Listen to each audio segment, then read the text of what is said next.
Olá, amigos da Bíblia sem maquiagem. Como é que tá a cabeça depois dessa história? Tinha enredo suficiente para um filme pornográfico, não é?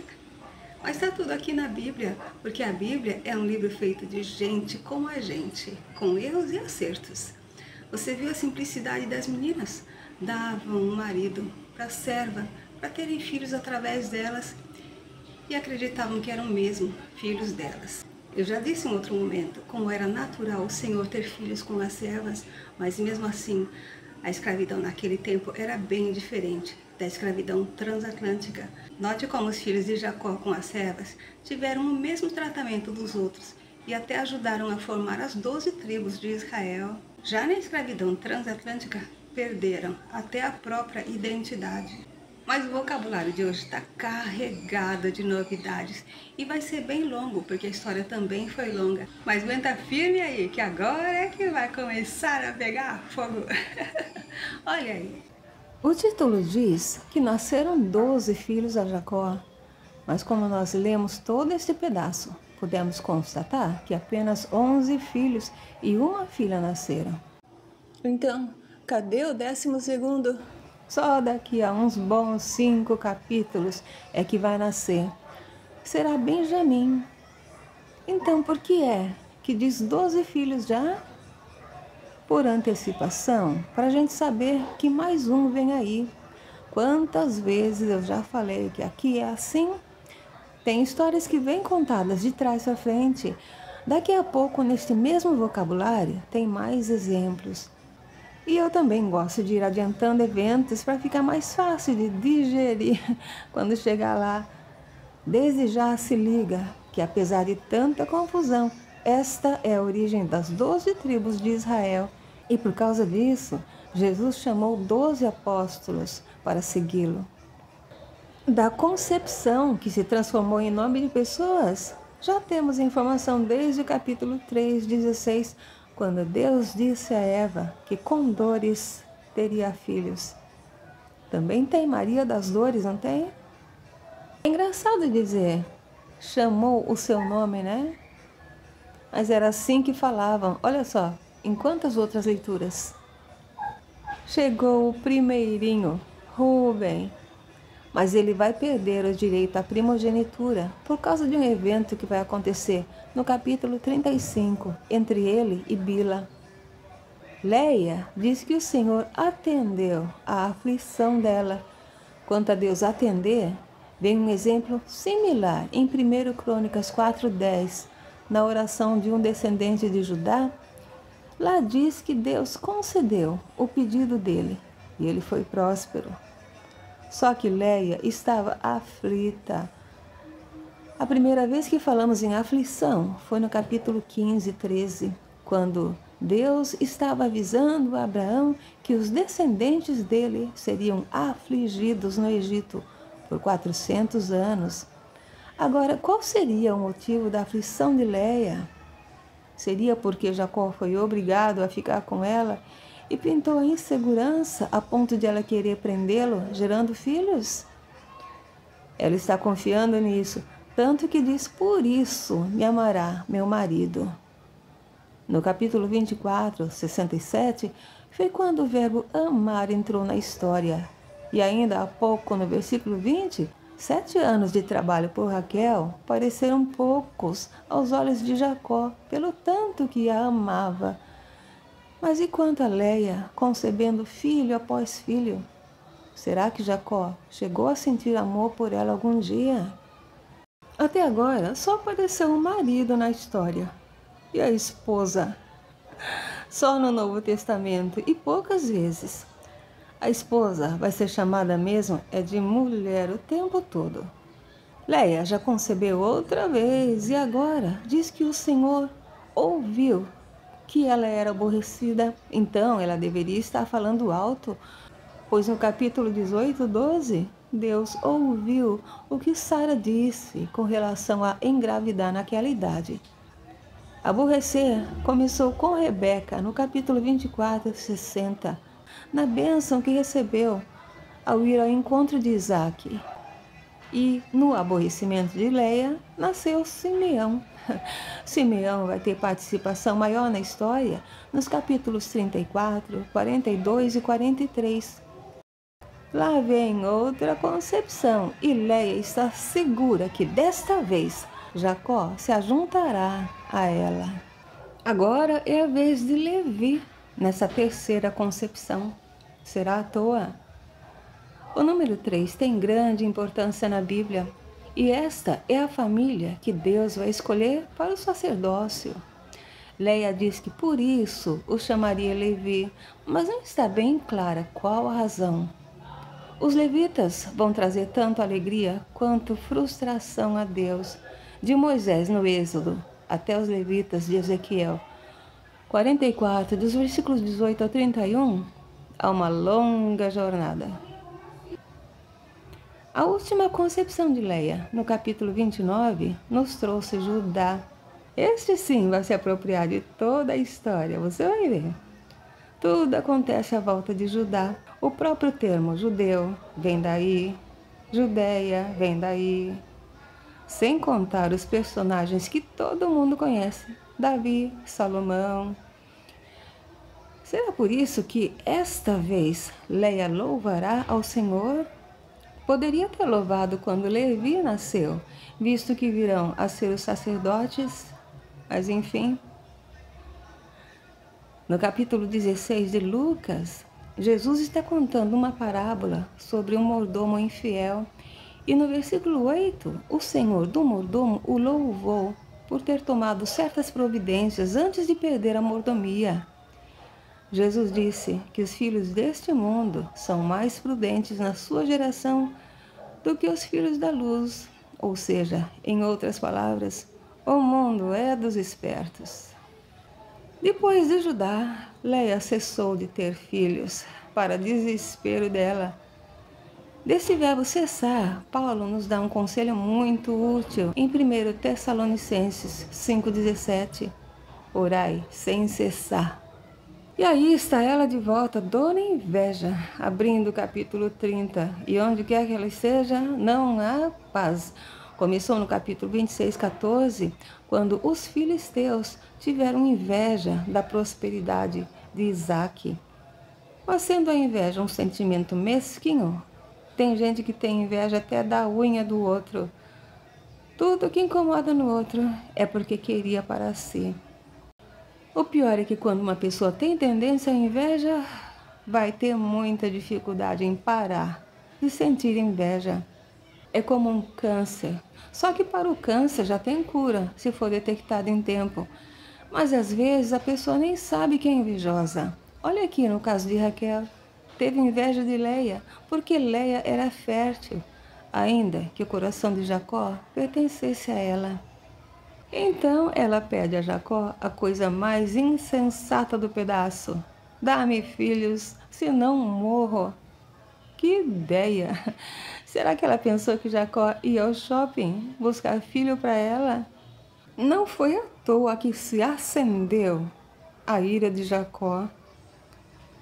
No capítulo 18:30, Abraão pediu com jeitinho para Deus não se irar, por causa de um pedido dele em favor de Sodoma e Gomorra, porque quando se acende a ira de Deus, sai de baixo. O impedimento só aparece agora. No capítulo 8:36 dos Atos dos Apóstolos, o eunuco etíope perguntou a Filipe o que o impedia de ser batizado ali mesmo, ao avistar água. No momento que descobriu e creu que Jesus era aquele de quem falava o profeta Isaías, no capítulo 53. Bendito o fruto do teu ventre. É o que diz Isabel a Maria, em Lucas 1:42, quando a criancinha saltou de alegria no ventre dela, ao ouvir a voz da saudação de Maria, que estava grávida de Jesus. A criancinha que saltou de alegria no ventre de Isabel era João Batista. Desde o ventre da mãe, ele já conhecia Jesus.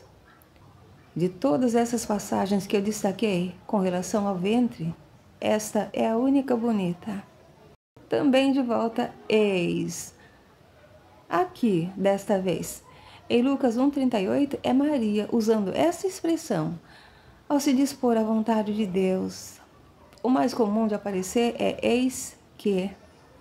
Bila foi dada a Raquel no capítulo 29 e 29, e agora já vai ser dada a ela uma dura tarefa: procriar por Raquel.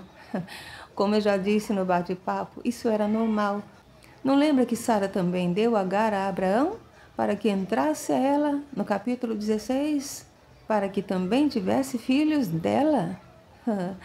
Estranho como elas acreditavam sinceramente que seriam mães dos filhos gerados pela serva. Enfim, a serva Bila é dada por Raquel, por mulher a Jacó. Será que ele ficou chateado? Jacó já entrou a ela já concebeu e já deu a Jacó um filho. Tudo isso em 2 versículos. Então, Raquel diz que Deus a julgou e ouviu a voz dela e deu um filho a ela. Vamos tentar pensar como ela por um minuto. Raquel chamou o nome do filho dela Dan. E aqui está a outra história reversa que eu disse no início, no 12, pois no capítulo 14, na guerra dos 4 reis contra 5, Abraão armou seus 318 criados e perseguiu os sequestradores de Ló até Dan. Em Josué 19:47, diz que os danitas tomaram a cidade e a chamaram Dan, conforme o nome de Dan, seu pai. Informação esta divergente, de Juízes 18:29. O limite de Dan até Berseba é repetido em diversas passagens. Confira por si mesmo. Um personagem famoso da família de Dan? Sansão. Depois disso, no versículo 8, Bila foi dada outra vez a Jacó e já concebeu o segundinho. Aí Raquel diz que com lutas de Deus, lutou com Leia. Mais um minuto para pensar como ela? Não dá, muitos milênios se passaram. Enfim, ela pensou assim e se sentiu vitoriosa. Mas a verdadeira vitória está nas leituras que eu destaquei: João 16:33, Apocalipse 3:21 e 6, versículo 2. Raquel chamou o nome deste filho dela, Naftali. Da família de Naftali vem o rei Irão de Tiro, que é no Líbano, o qual vai executar as obras no templo de Salomão, em 1 Reis capítulo 7, mas há referência sobre ele em Isaías 9, versículo 1, sendo que Jesus se refere a essa leitura em Mateus 4:15, juntamente com Zebulon. Leia já estava aflita desde o capítulo 29, quando viu que cessava de gerar. E agora que Raquel começou a ter filhos, o desespero bateu. Então, deu também a sua serva Zilpa por mulher a Jacó. E Jacó não perdeu tempo, já ganhou mais um filho. Olha só a expressão de Leia agora. Vem uma turba. No Novo Testamento, essa palavra se refere a muita gente. Aqui, o nome da turba que vem aí é Gade. Gade não deixou descendência muito relevante, mas também não vão ser flor que se cheire. Olha lá o capítulo 5 de 1 Crônicas. E só para se sentir mais segura, Leia dá outra vez Zilpa como mulher a Jacó. E aí vem o segundinho de Jacó com Zilpa para a aventura de Leia, pois assim as filhas a terão por bem-aventurada. Quem entende essas mulheres? Quer mais um minutinho para tentar? Enfim, esses termos todos que Leia está usando estão aparecendo só aqui, a não ser quando ela fala das filhas, que diz respeito às outras mulheres, independente de serem suas filhas ou sequer fazerem parte da família, como nestes livros que eu anotei antes, quando eles chamavam uns aos outros de irmãos. Da bem-aventurança de Leia surgiu Aser. De Aser não se fala muito no decorrer da Bíblia. Agora os mais velhos já devem estar mocinhos, pois Rúben foi ao campo nos dias da cega do trigo. Bacega tem um dito popular que surgiu do capítulo 8, versículo 7 do profeta Oséias. Quem semeia vento, colhe tempestade. Mas Rúben colheu o que não semeou, mandrágoras. E olha que menino meigo trouxe a Azaleia, sua mãe. Mas o que são mandrágoras? O Google responde e você lê. Mandrágoras, para os cristãos, era um símbolo da fé, dado que a raiz representava Cristo e as suas flores, o Espírito Santo.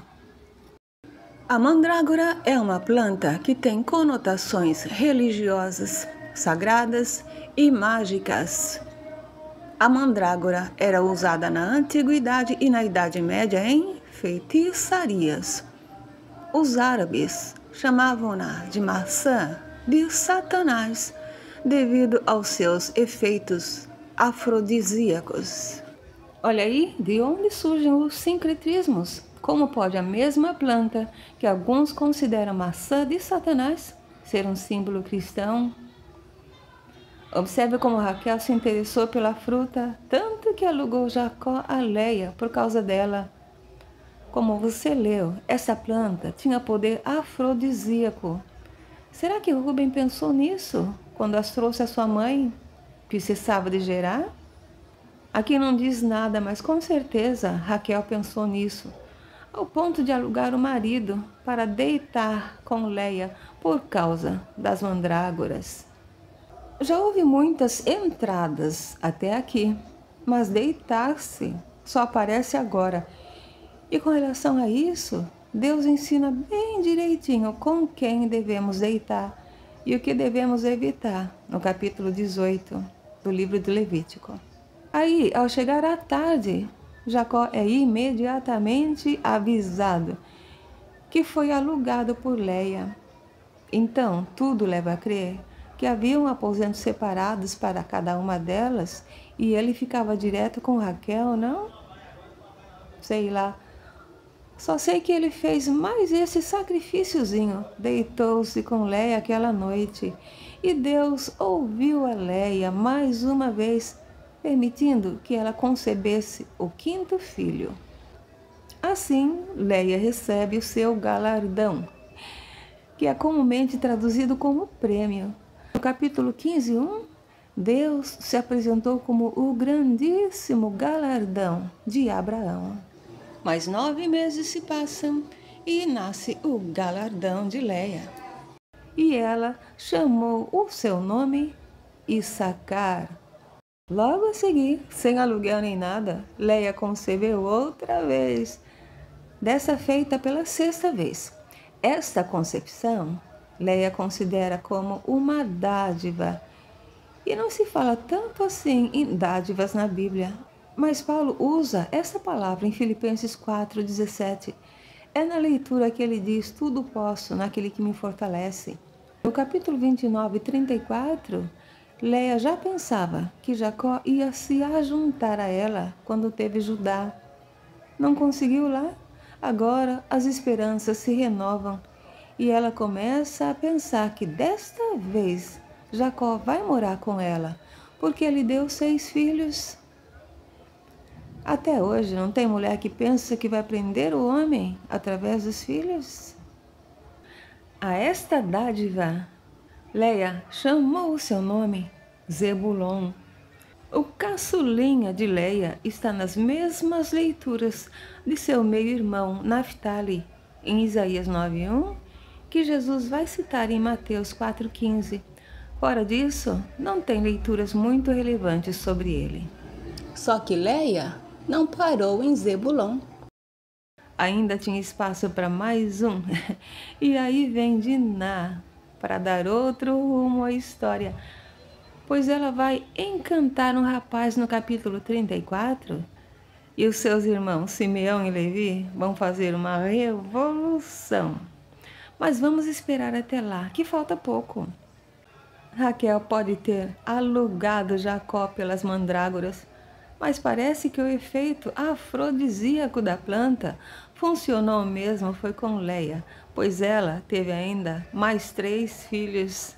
Agora, quando Raquel já devia estar desistindo, lembrou-se Deus dela e a ouviu e abriu a sua madre. Olha só, depois de quanto tempo, todas aquelas crianças nascendo e ela esperando. 11 crianças, ou seja, pelo menos 11 anos. Mas se Deus a ouviu, é porque ela não parou de pedir. Com relação ao tempo de Deus, Jesus conta a parábola do juiz iníquo no capítulo 18 de Lucas. No versículo 1, ele diz claramente sobre o dever de orar sempre e nunca desfalecer.